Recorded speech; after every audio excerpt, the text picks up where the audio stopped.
et accaparement des ressources.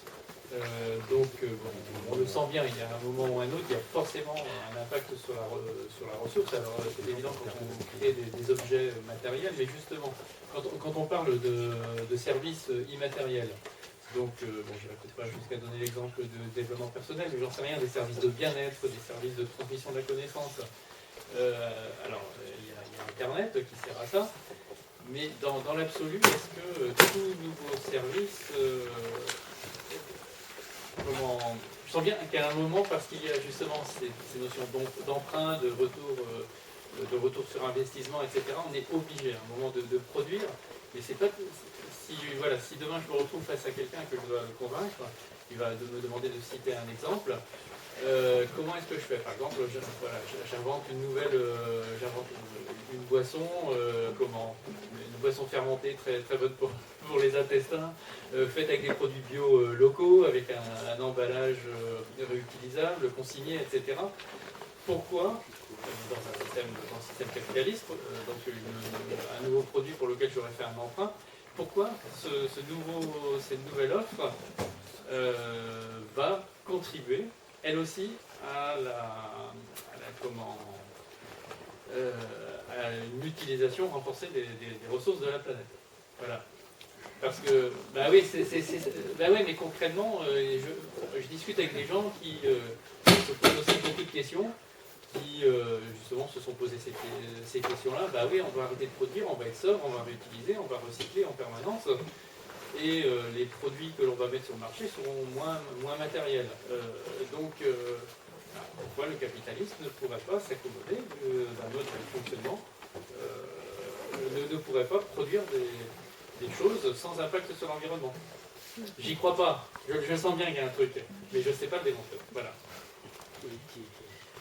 Je cherche de l'aide. Tu veux répondre? Oui, parce qu'il y a deux aspects. Dans l'impact environnement, il y a deux aspects. Effectivement, le capitaliste, il a produit de la saloperie, il a pollué pendant très longtemps parce que c'était moins cher. Donc effectivement, il est capable de faire un effort pour polluer moins, sauf qu'en termes de quantité matérielle, il ne résout pas le problème, quoi. Je pense que le capitalisme peut faire une production beaucoup plus propre, pas entièrement propre, mais beaucoup plus propre, mais il n'empêche qu'il est soumis à la croissance. Et le problème écologique, il y a deux problèmes. Ce n'est pas seulement la pollution, la destruction des écosystèmes, c'est l'épuisement des matériaux, des minerais, du sable. On n'a pas parlé d'extraction du sable, on a bien parlé. Donc on ne résout qu'une partie du problème. Et donc le capitaliste, je pense qu'il a déjà récupéré beaucoup de choses, il est très malléable. Il cherche à récupérer, enfin, j'ai dit tout à l'heure sur la gestion des déchets, c'est intéressant pour lui, la dépollution, mais il y a une chose qu'il ne récupérera pas, c'est les limites physiques de la planète. Parce qu'effectivement, ce que tu disais tout à l'heure, c'est un peu ce qu'on appelle l'économie circulaire. Là encore, c'est encore un rideau de fumée, comme le développement durable. L'économie circulaire, on fait croire aux gens qu'on va recycler les matériaux, et puis que ça va tourner indéfiniment comme ça. Sauf que ça ne marche pas comme ça. Ça ne marche pas parce que le recyclage, il n'est pas à 100%. Il y a des matériaux qui ne sont pas récupérables. Quand vous avez des objets qui sont fabriqués, qui contiennent des dizaines et des dizaines de composants différents, on ne peut pas les séparer. Quand vous avez des choses comme les peintures ou les solvants, ils sont dispersés dans la nature, on ne peut pas les récupérer. Et même des choses qu'on peut récupérer, comme le papier, il y a une limite. Il y a des choses qu'on peut récupérer 4 fois, 5 fois, 6 fois, après c'est fini. Il y a une dégradation de la qualité, quoi. En plus, il y a cette fameuse question démographique, c'est que même si les gens qui habitent aujourd'hui sur la planète font des efforts, je répète encore une fois que chaque année, il y a 80 millions d'arrêts de gens qui arrivent. Ils ont besoin de manger, ils ont besoin de loisirs, ils ont besoin de transport, de chauffage, etc., quoi. Et ça, je ne vois pas matériellement comment on peut aller contre ça. Et puis après, je vous en veux plus. Le problème de ma boisson, là, que je donnais en exemple, son problème, est-ce qu'il ne serait pas en fait le fait que de toute façon il s'ajoute à tout l'existant, il ne va pas remplacer l'existant? Voilà, c'est ça, pour ce que je disais tout à l'heure, c'est que l'économie immatérielle, elle ne se substitue pas à l'économie matérielle, elle s'ajoute en fait. Alors on a pu faire quelques progrès, effectivement, j'ai dit tout à l'heure, les lampes à basse consommation, sauf que le capitaliste, il a besoin de développer. Donc au même moment, par exemple, où le capitaliste met en valeur ces lampes à basse consommation, il sollicite les gens pour qu'ils fassent des décors extérieurs de Noël, par exemple. Donc voilà, c'est même pas des contradictions, les voitures qui consomment moins, bah oui, mais on fait plus de distance avec, ou on construit plus de voitures, on les met à la case plus tôt, donc tout est comme ça, quoi. Donc en fait, c'est ce qu'on appelle l'effet rebond, effectivement, c'est typiquement la croissance capitale. Le capitalisme n'est pas concevable sans croissance, c'est pas possible. On n'a pas le choix, parce Il meurt. il faut rembourser. Il meurt. D'ailleurs, en 50, aux États-Unis, en 1950, il y avait le ministère de l'Agriculture qui disait aux agriculteurs américains, agrandissez-vous ou déguerpissez. Il n'y avait pas de restriction, il y en avait deux. C'est pas trop mourir. Mais il y a aussi la réflexion sur est-ce qu'on a besoin d'un produit supplémentaire, ce que vous évoquiez à l'instant. Et le problème du capitalisme, c'est pas juste, enfin, c'est pas simplement la notion d'utilisation de ressources, c'est aussi nous faire croire qu'on a besoin d'un nouveau produit.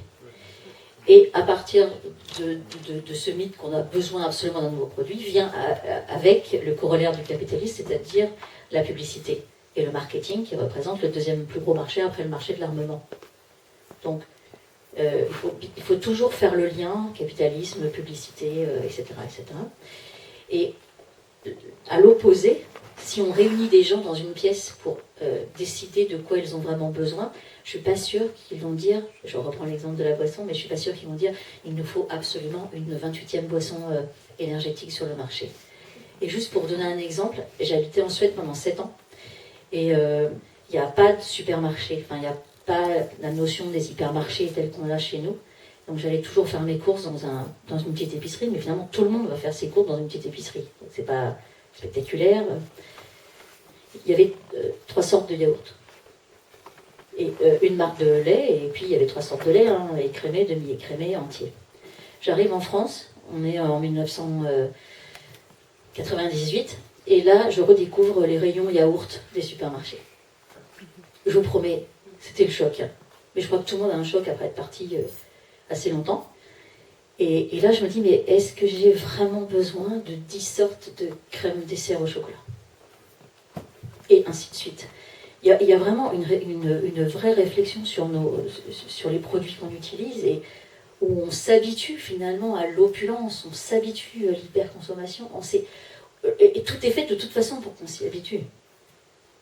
Et donc s'extraire de cette économie capitaliste, ça demande un effort, mais je dirais oui, surhumain, parce que finalement tout est fait pour vous y ramener.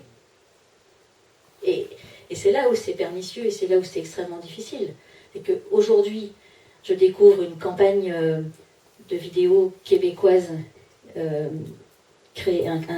clip créé par le Centre national de la prévention des radicalisations du Québec, qui explique comment se produit la radicalisation vers l'extrême gauche, et que c'est très dangereux, et qu'il faut que voisins, amis, familles dénoncent les personnes qui se radicalisent. J'ai cru que c'était une blague, je vous promets. Quoi. Et en fait, j'ai bien regardé. Non, c'est un organisme officiel, c'est un clip officiel.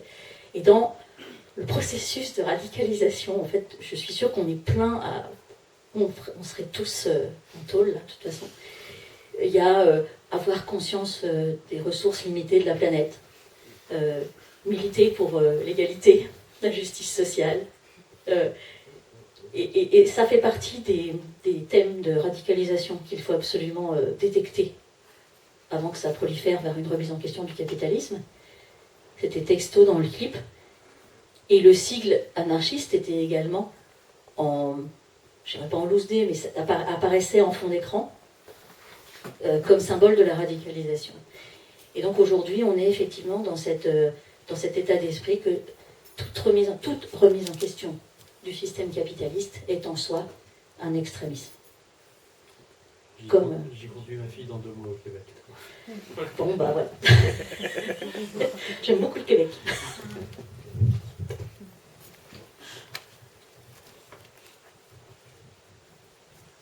Bonsoir, ça marche? Oui. Ouais, ça marche. Oui. Bonsoir à tous. Alors ma question va s'adresser à Isabelle Attard. Avec le portrait que vous nous avez dépeint de la création du parti vert allemand dans les années 80, l'anti-parti, si j'ai bien retenu et avec aussi le portrait que vous nous avez décrit de Yannick Jadot, pas forcément à son avantage, dans la... Moi j'ai été soft. J'ai été soft. J'ai perdu le fil. Désolée. C'est ce que je voulais dire. Oui, donc le cumul des mandats d'Yannick Jadot, par exemple, qui peut heurter, dans le sens où on n'est pas forcément d'accord avec ce genre d'aspect de la politique. Comment vous vous positionnez, vous, en tant que député Europe Écologie Les Verts? Ah bah oui, c'est facile. Non, mais la réponse est facile. Il fallait actualiser Wikipédia. Non, mais Wikipédia est super à jour. Hein. J'ai aucune critique. Ça fait depuis 2015 que je suis dans aucun parti politique. Donc, pour résumer, après ma déception chez Europe Écologie Les Verts, que je croyais plus radicale, j'ai tenté Nouvelle Donne, qui s'est révélé pas mieux. Donc, ça a été encore plus radical. Donc, effectivement, depuis 2015, je n'appartiens à aucun parti politique. J'ai pas fait un score trop dégueulasse au premier tour des législatives en tant que en tant que candidate sans parti, mais soutenue par tous les partis de gauche, soutenue théoriquement sur le papier, parce que moi je m'étais dit 2 mandats maximum, donc j'ai quand même tenté le coup du 2e.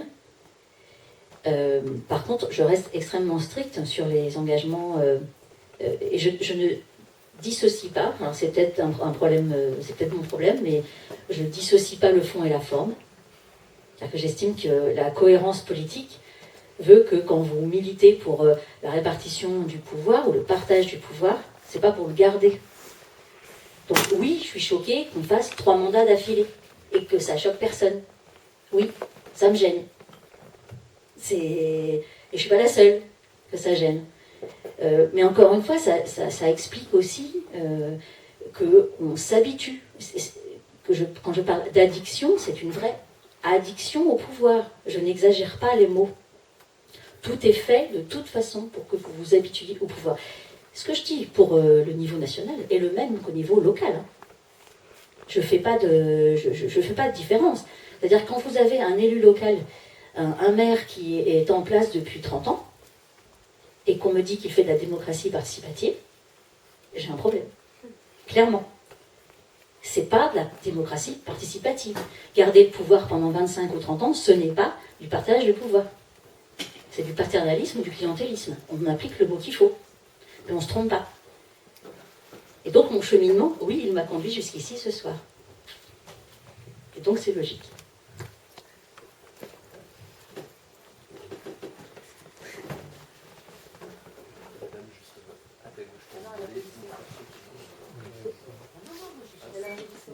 Ah non, pardon. Ah bah faut comprendre l'esprit quand même. C'est ça. Donc, bonsoir. Je voudrais connaître votre point de vue sur la bataille du livre et l'abolition, en fin de compte, de la propriété intellectuelle pour combattre contre le capitalisme. C'est lui qui va. c'est tous les deux. Ah bah moi je peux répondre aussi, non? Si vous voulez. Vas-y. Tu veux? Ah bah ça va. La preuve, il me passe le micro. Donc, la bataille du livre, c'est aussi le dernier film de Philippe Borel, qui est un film que je vous encourage tous à voir. Je ne sais pas s'il est en rediff sur Arte encore, en version courte, mais en tout cas, c'est extrêmement important.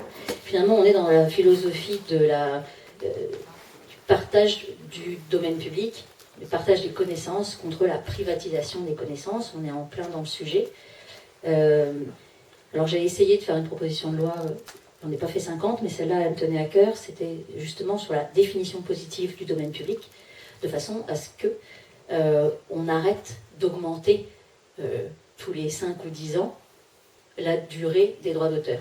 Je ne sais pas si vous êtes tous un peu au courant du problème, mais on est aujourd'hui à 70 ans, c'est-à-dire que 70 ans après la mort d'un auteur, d'un créateur, d'un peintre, ces ayants droit continuent de percevoir des droits d'auteur.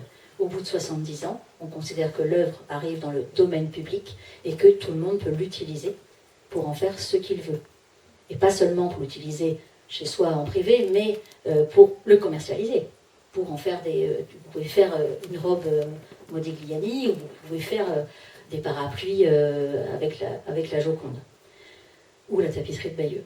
Mais finalement, enfin, le domaine public, les œuvres du domaine public font partie des communs, tout ce qui est création fait partie des communs, ça devrait être protégé pour le bien commun, c'est-à-dire qu'on puisse tous s'en servir. Or, aujourd'hui, que ce soit GAFAM ou autre entreprise du service privé qui gère les numérisations des œuvres pour ensuite pouvoir les revendre, on est dans une totale privatisation de notre patrimoine. Et c'est effectivement extrêmement grave. Je prends l'exemple des œuvres, mais on peut très bien prendre aussi l'exemple du logiciel libre. Pourquoi est-ce qu'on se bat pour le logiciel libre? C'est bien pour qu'on puisse justement continuer à améliorer, ne pas améliorer un logiciel, améliorer les applications, pouvoir les partager, les rendre accessibles à tous, et non pas être avec les logiciels propriétaires. Et je pense qu'il y a un problème avec le mot libre.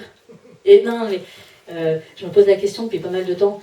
Le fait d'appeler ça des logiciels libres, j'ai remarqué que pour les personnes qui ne sont pas du tout dans le milieu, considèrent que c'est dangereux, un logiciel libre, parce que tout le monde va pouvoir y mettre son nez, se l'approprier, etc. Et du coup, un logiciel propriétaire, ça les rassure plus. Or, c'est l'inverse. Mais dans l'utilisation du mot, il y a comme une arnaque qui fait que on parle aux gens de logiciels libres et ils s'imaginent que c'est dangereux. En tout cas, qu'ils seront moins libres finalement qu'avec Microsoft. Mais c'est terrible. Je ne sais pas si on a répondu à la question. En parlant de logiciels libres, est-ce que vous avez un avis sur Bitcoin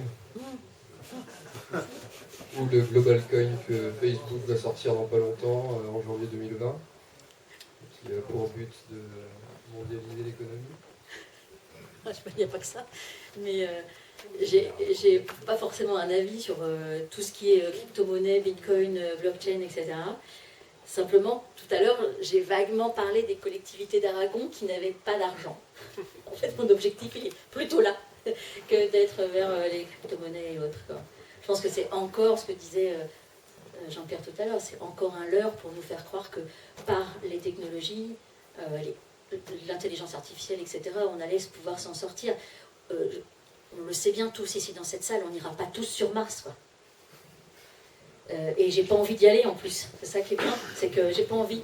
Et c'est quand même dingue que tout ce qu'on puisse seulement nous proposer ça pour s'en sortir et que des gens y croient. Enfin, c'est tout ça qu'il va falloir déconstruire. Donc moi je suis pour revenir à la simplicité et puis s'autogérer et ça sera forcément mieux.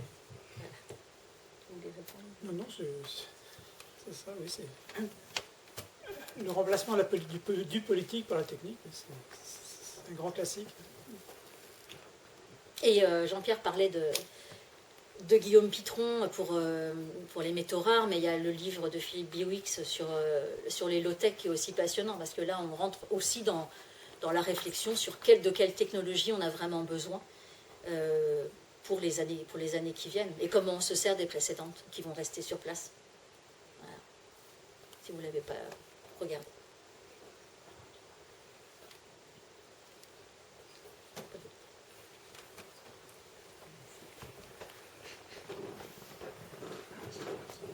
Tout à l'heure, au début de votre intervention, vous aviez parlé des moyens dont certaines personnes commençaient à se préparer à l'effondrement et de manière relativement inégale. Quand on voit que les lois qui sont passées, notamment en France, par rapport à la loi renseignement et la continuité des différentes dispositions qui sont mises en place petit à petit, quand on voit aux États-Unis le traitement que Julian Assange, etc., on voit au niveau des tensions mondiales, un phénomène, c'est qu'on a tendance à se rapprocher d'un instrument de contrôle social, de restriction de la liberté d'expression, etc. Et c'est pour savoir ce que vous en pensez. Je te passe à toi. Si vous voulez vraiment savoir ce que j'en pense, en fait, j'ai peur. Alors, c'est pas très... pas politiquement correct, mais c'est peut-être pas socialement correct d'avouer ses peurs en public. Moi, je ne fais pas de psychologie positive, donc je ne vais pas vous raconter le crack. Vous avez entièrement raison sur le fait que depuis et avant la loi renseignement, il y a eu d'autres lois liberticides. Il y a le Patriot Act aux États-Unis, il y a eu... et si on remonte encore avant, les anarchistes étaient déjà visés par les lois scélérates. Et là, on est il y a 130 ans. Donc la restriction de la liberté d'expression, ce qui se passe par rapport aux journalistes qui sont sur le terrain, ce qui se passe par rapport au traitement des violences policières, est plus que flippant.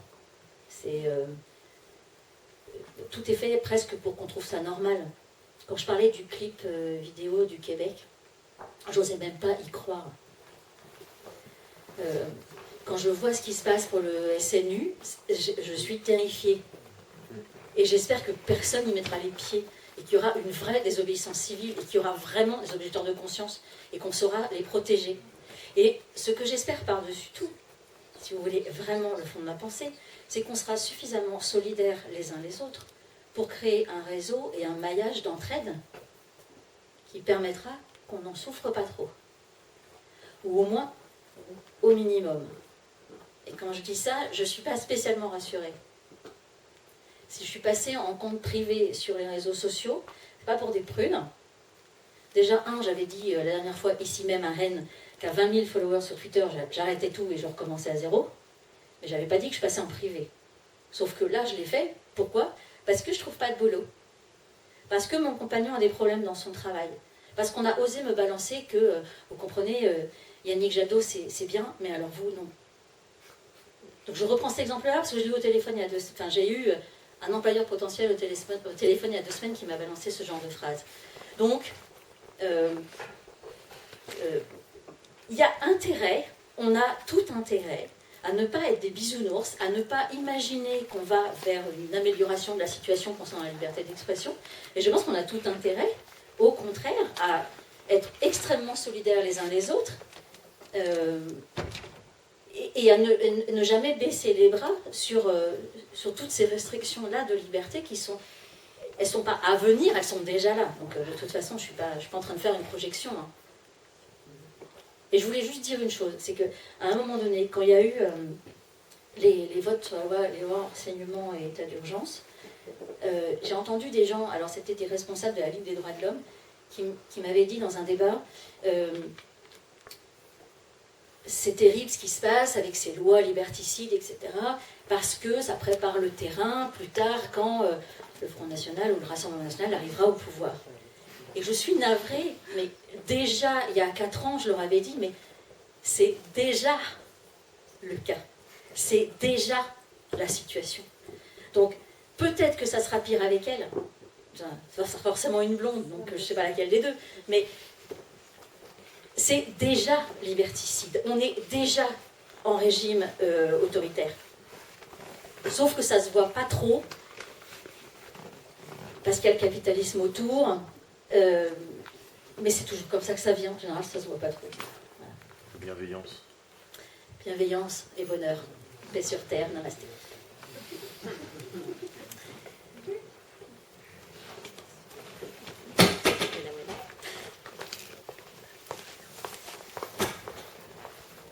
Oui. Moi, je voulais intervenir sur quelque chose qui n'a pas été abordé. On l'a abordé, nous, dans notre causerie, pas du mois dernier, mais de celle d'avant sur la bureaucratie. On a aussi ce problème-là, que beaucoup de choses, certes, il y a ceux qui détruisent la planète et tout, mais il y a aussi tous ceux qui en vivent.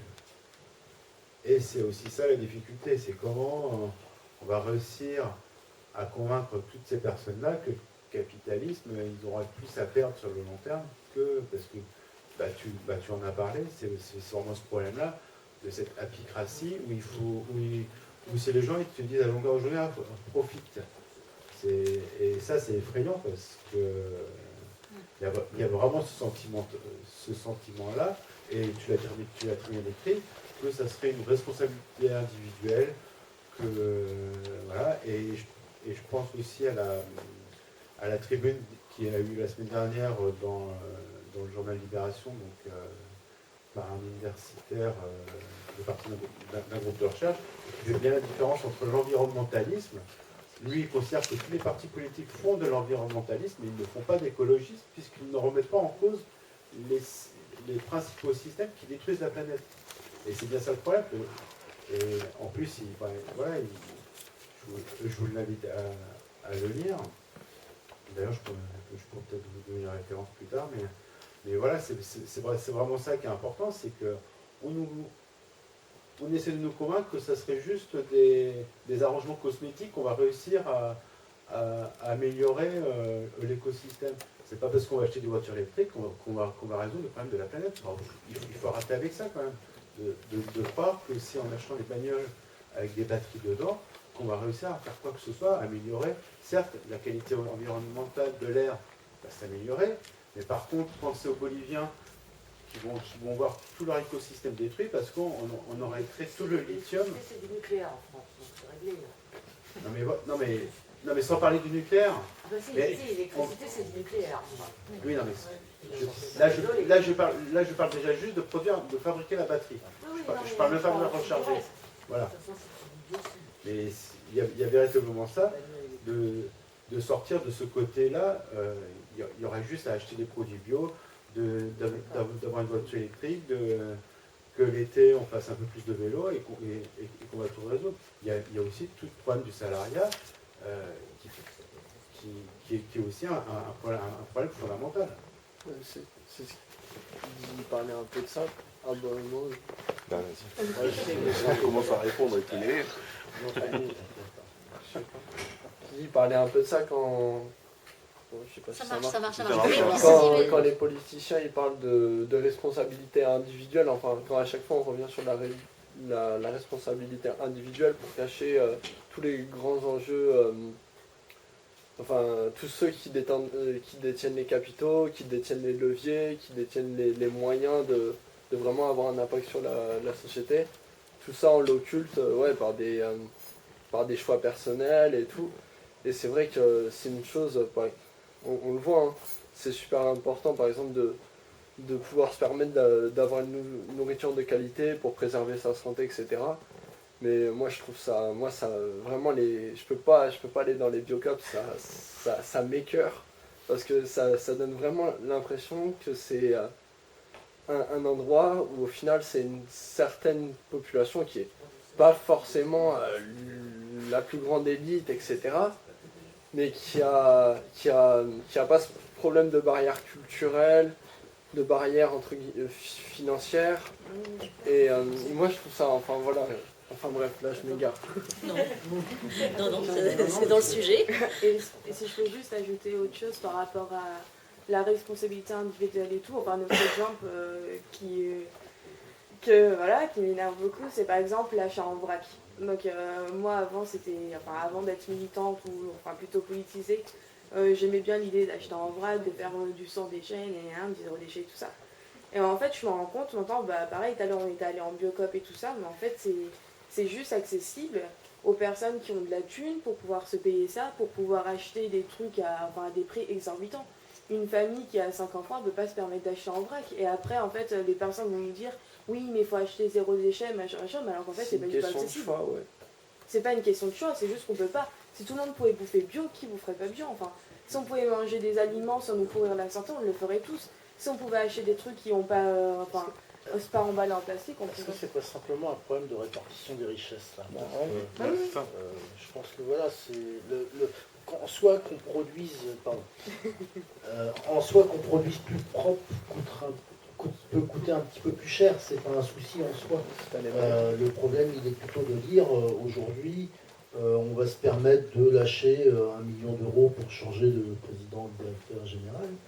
Et par contre, il n'y a pas de petits sous pour les petits qui font la production derrière. Pour ne pas citer d'exemple. Et je pense qu'on revient sur ce qu'on disait tout à l'heure, c'est-à-dire le problème entre production et consommation. C'est-à-dire qu'aujourd'hui, le focus est mis totalement sur la responsabilité du consommateur. Or, le producteur, on le laisse tranquille. Et lui, il va pouvoir polluer, il va surtout pouvoir faire du marketing sur ses produits à donf. Et ça sera toujours les mêmes, ce seront toujours les mêmes qui vont endosser la responsabilité par rapport à leur consommation, leur façon d'acheter, le zéro déchet, etc., etc.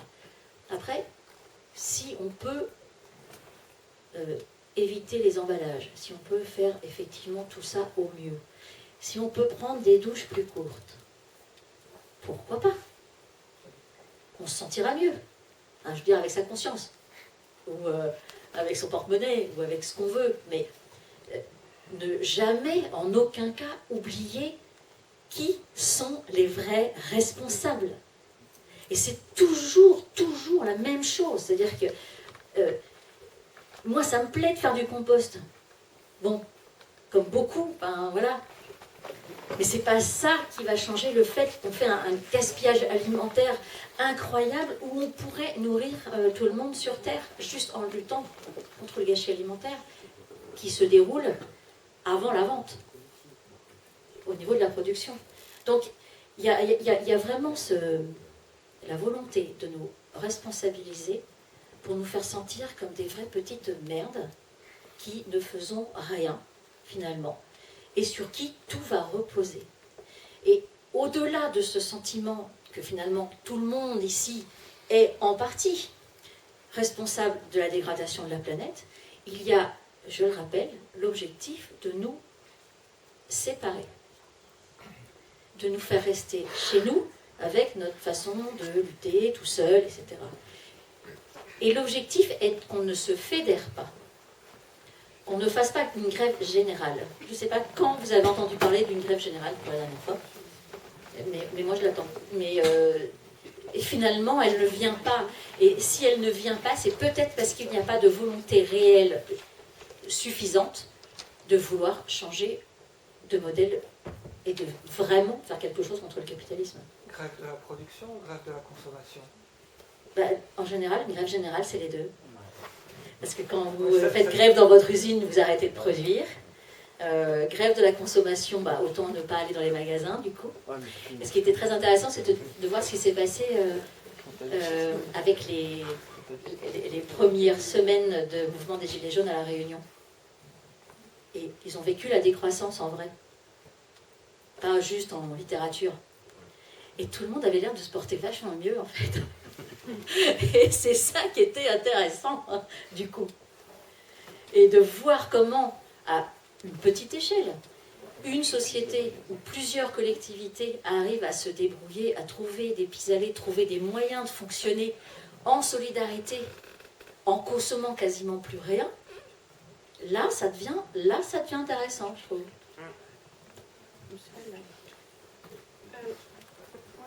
C'est juste cette problématique de douche courte et d'individuel et de production, ça me fait penser à une vidéo, je ne sais pas si vous l'avez déjà vue, qui est assez bien faite. Moi, quand j'essaye de parler de ça, en tout cas, je montre ça. Ce qui s'appelle Oublier les douches courtes. De Derek Jensen. Ah, sûrement. Enfin, voilà, c'est juste... parce qu'elle est pratique. Je sais pas si elle est... Si tous les chiffres, elle est super bien, elle a l'air super bien documentée, tout est exact. Oui, je trouve ça fiable aussi. Ouais, ok. Voilà. Mais je pense qu'on va... ça parle justement des responsabilités mettre des liens. par rapport aux responsabilités des multinationales, des producteurs. Parce qu'en gros, globalement, sans le micro. Tout le monde entend sans le micro? Oui. Eh bien, je vais parler comme ça. En fait, le fait d'oublier les douches courtes, c'est pour mettre l'accent sur justement ce phénomène de responsabilisation. Et qu'à chaque fois qu'on va vous dire, de toute façon, on fait une gabegie totale de l'utilisation de l'eau parce que tu vois bien que tu prends un bain au lieu de prendre une douche, ou que tu prends une douche qui dure 10 minutes alors qu'elle pourrait durer 2 minutes. C'est une façon finalement de réduire, encore une fois, de rendre responsable la mauvaise personne. C'est pas faux en soi. Évidemment que de prendre une douche courte va limiter la consommation de flotte, mais là, un gamin de 10 ans peut vous faire le même raisonnement. Ce que je veux dire, c'est qu'il n'y a pas de surprise. Simplement, c'est encore une fois une façon d'oublier ce que disait Jean-Pierre tout à l'heure, que l'agriculture intensive est responsable de l'utilisation d'un maximum de flotte potable. Que oui, l'industrie, les transports, etc., c'est pareil. Et donc, c'est encore une fois faire un focus sur les mauvaises personnes de façon à ne pas pénaliser les amis responsables et dirigeants du multinational et de syndicats agricoles majoritaires. Donc Jacques qui avait demandé la parole. Ouais, j'avais demandé la parole, mais moi je veux bien que je comprends. Ouais.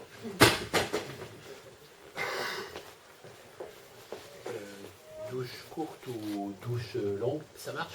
Oui. On est dans une société qui ne prend pas de gants, en tout cas. Oh, bravo.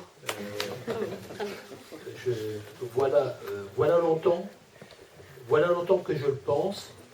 Si notre espèce finit par disparaître un jour de cette planète, grâce à l'efficacité croissante des techniques de destruction, ce n'est pas la cruauté qui sera